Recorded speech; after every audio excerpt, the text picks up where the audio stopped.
तो पप्पू यादव का जितना कद पूर्णिया में बढ़ेगा उतना आरजेडी को वहां नुकसान होगा।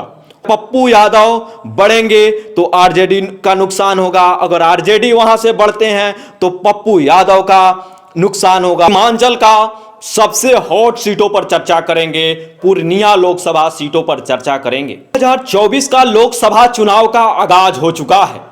अभी हम सभी पार्टी वहां से अपने अपने उम्मीदवार उतार चुके हैं। सभी गठबंधन तैयार है लड़ाई में, मैदान में कूदकर लड़ने के लिए। लेकिन देखना इस बात को है कि जनता किसको चुनता है और किसको नकारता है। हम इस सारी विषय पर जानकारी देंगे तथ्य और सबूतों के साथ कि किनकी दावेदारी कितना है, हम आपको बतलाएंगे। संतोष कुशवाहा जी वहां वह भी वर्तमान में सांसद है। ऐसे कहा जा रहा है एनडीए गठबंधन और इंडिया गठबंधन, एनडीए गठबंधन से वहां का उम्मीदवार जदयू का प्रत्याशी फिर से संतोष कुशवाहा जी है। इंडिया गठबंधन का प्रत्याशी राजद का उम्मीदवार बीमा भारती है। तो इन दोनों के बीच कांटों का टक्कर होने वाला है और इस बीच में दोनों को समीकरण के बीच में पप्पू यादव जी आ रहे हैं।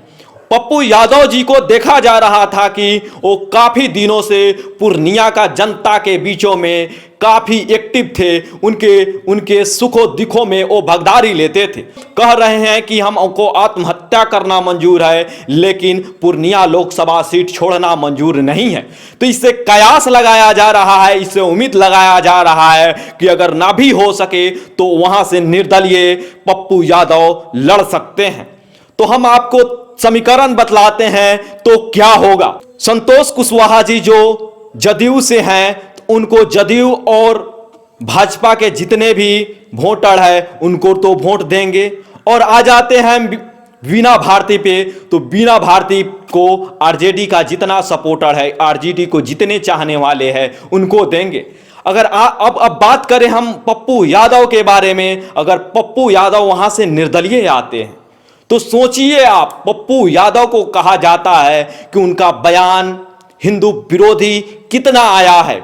अगर पप्पू यादव का जितना वोट पड़ेगा वो आरजेडी से माइनस होगा। ऐसे पप्पू यादव का समर्थक है, ज्यादातर पप्पू यादव का जो समर्थक है, वोटर है, वो आरजेडी का समर्थन करते हैं और आरजेडी के विचारधारा को कहीं ना कहीं मानते हैं।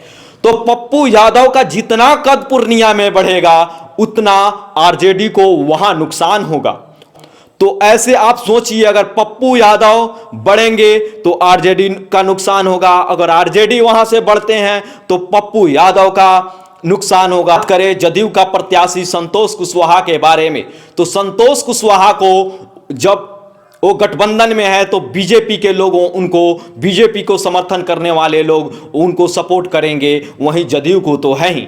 और कितने लोग होते हैं जो वो सोचते हैं कि जिसका लहर होगा उनको वोट देंगे। तो इस लहर में कहीं ना कहीं संतोष कुशवाहा और जदयू का पार्टी का कहीं ना कहीं लहर ज्यादा दिखेगा, का दावेदारी बढ़ेगा और ऐसा होगा तो जदयू का पार्टी वहां से सांसद में जीतेगा। लेकिन दरअसल चुनाव और क्रिकेट में कुछ नहीं कहा जा सकता। बाकी इस विषय पर आप क्या सोचते हैं, पूर्णिया से कौन जीतेगा, किनको वोट आप डालते हैं, इस सारी विषय में आप कमेंट में जरूर बताइएगा। अभी आप देख रहे थे क्रांति एस न्यूज शशि भूषण कुशवाहा के साथ। बहुत देखने के लिए बहुत बहुत धन्यवाद। जय हिंद।